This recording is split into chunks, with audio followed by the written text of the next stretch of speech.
Ce soir, au cœur de la ville, nous avons rencontré Christophe, un homme de 41 ans.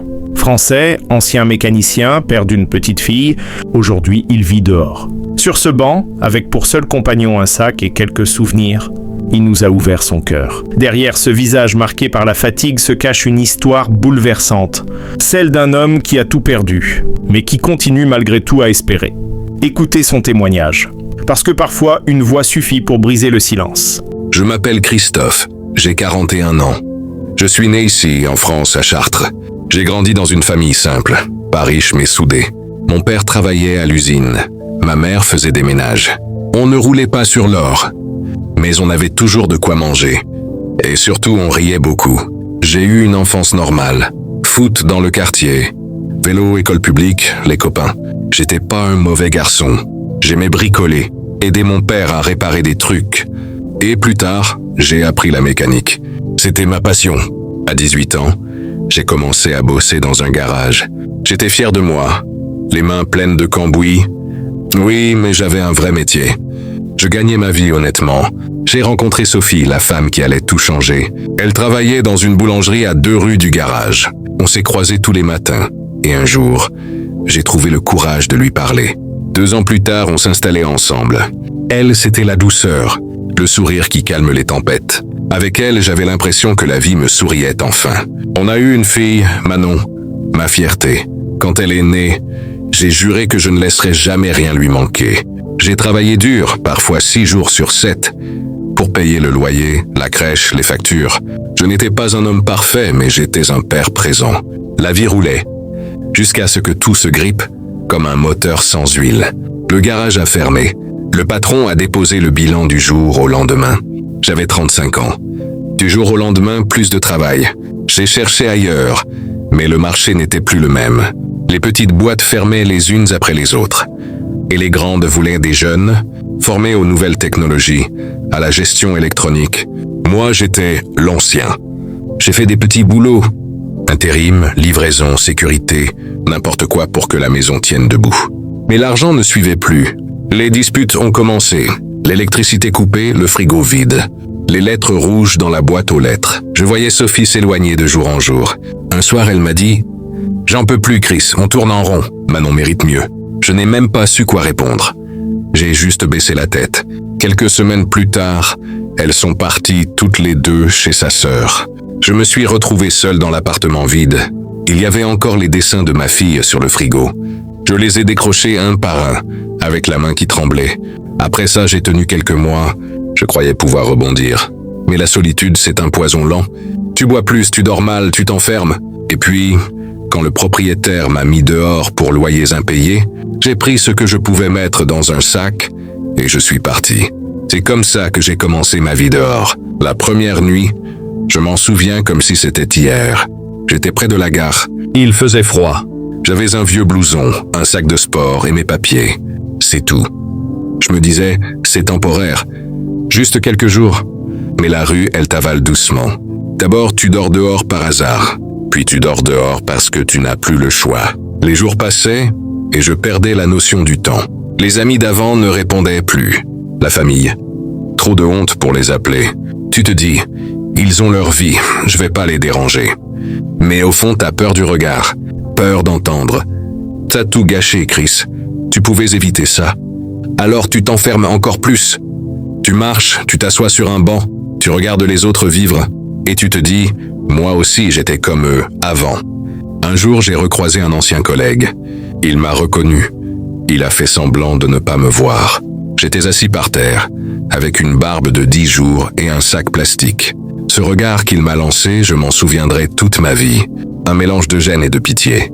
C'est dans ces moments-là que tu comprends que t'es tombé pour de bon. Pas besoin de chaîne pour être prisonnier. Le regard des gens, c'est une cage à lui tout seul. Je me suis mis à chercher des petits boulots, mais sans adresse. Sans douche, sans téléphone. Personne ne te prend. C'est un cercle vicieux. Tu veux t'en sortir, mais tout te ramène à la rue. Tu passes ta journée à marcher, à fouiller dans les poubelles, à espérer qu'une âme charitable t'offre un café ou un sandwich. Et chaque soir, tu cherches un coin tranquille pour dormir, sans te faire agresser. Parce que oui, même dehors, il y a une hiérarchie. Et quand t'es nouveau, T'apprends vite les codes. Ne pas dormir n'importe où. Ne pas parler trop fort, cacher tes affaires. Protéger tes chaussures. Les premières semaines, j'essayais de garder une routine.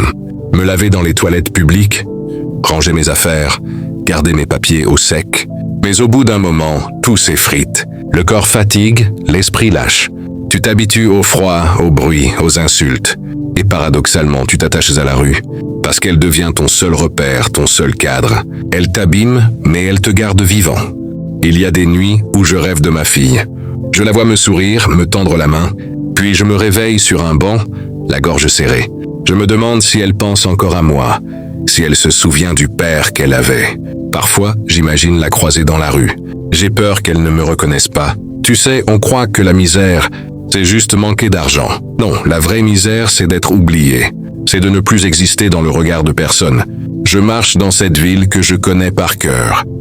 Et pourtant, j'ai l'impression d'être un étranger, invisible. Pourtant, malgré tout, il me reste quelque chose. La parole. Pouvoir raconter, témoigner, exister à travers quelques mots. Quand des gens comme toi viennent me parler, je revis un peu. Parce qu'à ce moment-là, je ne suis plus juste le clochard sur le banc. Je redeviens Christophe. Un homme avec une histoire, des souvenirs, une âme. Les gens croient que la rue, c'est juste un manque de toit. Mais non, c'est un autre monde. Un monde avec ses règles, ses peurs, ses silences. Le matin, tu te réveilles avant tout le monde. Parce que le froid, les bruits, la peur de te faire voler ton sac, t'empêchent de dormir plus de 2 heures d'affilée. Tu t'assieds sur le banc, tu respires l'air humide et tu observes la ville qui s'éveille. Les camions de livraison, les volets qui s'ouvrent, les passants pressés. Tu fais partie du décor mais personne ne te voit. Le premier combat de la journée, c'est l'eau.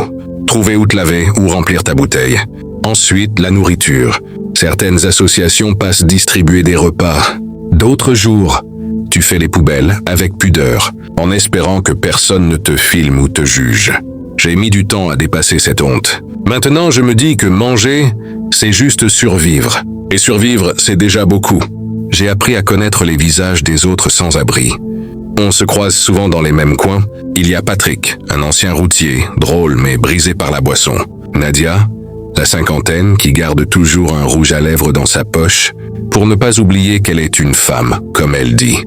Et puis Momo, un jeune de 20 ans à peine, qui dort avec son sac à dos serré contre lui. On se parle peu, mais on se comprend sans mots. Un regard suffit. Dans la rue, la solidarité existe encore, même quand tout le reste s'est effondré. Les nuits sont les pires. Le froid te ronge les os. Le vent s'infiltre partout. Parfois, tu te réfugies dans une bouche de métro ou sous un porche.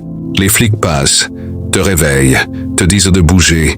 Tu prends ton sac, tu marches. Encore, toujours. Il y a des soirs où je n'en peux plus, où je m'assois et je me demande « à quoi bon ?» Mais au fond, j'ai peur de disparaître complètement. Alors je continue. Tu sais, ce qui fait le plus mal, ce n'est pas le froid. C'est le regard des gens. Certains t'ignorent, d'autres te jugent sans te connaître. Un jour, un homme m'a lancé « Va bosser au lieu de mendier ?» J'ai rien répondu, parce que si je lui avais raconté mon histoire, il n'aurait peut-être pas compris. Le monde d'aujourd'hui va vite, trop vite. Personne n'a le temps de s'arrêter, d'écouter. Et pourtant, parfois, il suffit d'un mot, d'un sourire, pour te rappeler que tu existes encore. Je me souviens d'une dame âgée, un matin d'hiver. Elle m'a donné un café chaud, sans rien dire. Juste un regard plein de bienveillance. J'ai eu les larmes aux yeux. Ce geste-là, il m'a tenu debout plusieurs jours. Parce qu'ici, dehors, un petit geste peut te sauver la tête. Il y a aussi les souvenirs qui reviennent, la nuit, quand tout dort. Je pense à Sophie, à Manon. Je me demande si elles savent où je suis, si elles m'ont cherché. Parfois, j'imagine ma fille marcher dans la rue et me reconnaître. Et là, j'ai honte. Honte qu'elle voie ce que je suis devenu. Mais en même temps, j'aimerais qu'elle sache que je ne suis pas qu'un homme perdu. Que derrière la barbe, les vêtements sales et le sac troué, il reste son père. Celui qui l'a regardé dormir en se promettant de la protéger toute sa vie. J'aimerais lui dire, papa est tombé mais il n'a pas disparu. Les associations, heureusement, sont là. Sans elles, beaucoup d'entre nous seraient déjà morts. Il y a des bénévoles formidables, qui t'écoulent sans te juger. Certains soirs, je discute avec eux. Et pendant quelques minutes, j'ai l'impression d'avoir une vie normale. Mais la réalité revient toujours. Quand tout le monde rentre chez soi, toi, tu restes. Tu regardes les lumières des appartements, les ombres qui bougent derrière les rideaux. Et tu te dis, c'est ça la vie des autres. Je ne te cache pas qu'il y a des jours où je baisse les bras. Des jours où j'aimerais tout arrêter, ne plus me battre contre ce vide. Mais chaque fois quelque chose me retient. Peut-être la mémoire de ma fille, peut-être ce petit espoir que ma vie puisse encore servir à quelque chose. Alors, quand des gens comme toi viennent m'écouter, me filmer, me donner la parole, je me dis que je ne souffre pas pour rien, que peut-être, à travers mon histoire, quelqu'un se reconnaîtra, ou comprendra qu'on ne devient pas sans abri du jour au lendemain. On peut tous tomber. Un licenciement, un divorce, une maladie, une dette, ça peut suffire. La rue, elle ne choisit pas. Elle prend qui elle veut, quand elle veut, mais elle ne définit pas qui tu es. Parfois, j'imagine une autre fin. Peut-être qu'un jour, j'aurai un petit studio, même minuscule. Une clé, juste une clé à tourner dans une porte. Je m'en fous du luxe. Je veux juste un toit, une douche chaude, un lit propre. Et pouvoir me regarder dans une glace sans me dire que je fais peur. Peut-être que ce jour viendra. Ou pas. Mais tant que je respire, je garde cet espoir-là. Aujourd'hui, je vis toujours dans la rue. Je parle avec toi, assis sur ce banc sous les lumières de la ville. Derrière moi, les gens passent, rient, rentrent chez eux. Moi, je reste là. Mais au moins, ce soir, j'existe un peu plus qu'hier. Parce que quelqu'un m'a écouté. Alors, à ceux qui regardent cette vidéo, je veux dire quelque chose. Ne détournez pas les yeux. Regardez-nous, écoutez-nous. On n'a pas besoin de pitié. Juste d'un peu de considération. Et si mon histoire vous a touché, abonnez-vous à cette chaîne. Pas pour les vues, pas pour les chiffres, mais pour que la voix des sans-abri continue d'être entendue. Pour que, quelque part, les invisibles deviennent visibles. Parce qu'au fond, on n'est pas si différents. Certains dorment dehors, d'autres dedans. Mais on a tous le même cœur. Le voyage de Christophe n'est pas celui qu'il rêvait. Parti d'une vie ordinaire, il a traversé la perte, la solitude et le froid des nuits sans fin. De l'amour d'un père à la survie d'un homme, son histoire est celle d'un combat silencieux, un combat que des milliers de personnes mènent chaque jour, loin des regards. Ce soir encore, il marche quelque part dans cette ville, avec pour seule boussole l'espoir que demain soit un peu moins dur qu'hier. Ce voyage, c'est celui d'un homme qui refuse de s'effacer. Alors, si son histoire vous a touché, abonnez-vous, partagez sa voix, pour que son chemin ne soit pas vain. Parce qu'à travers Christophe, c'est toute une humanité qu'on retrouve. Sans abri, la voix de ceux qu'on n'entend plus.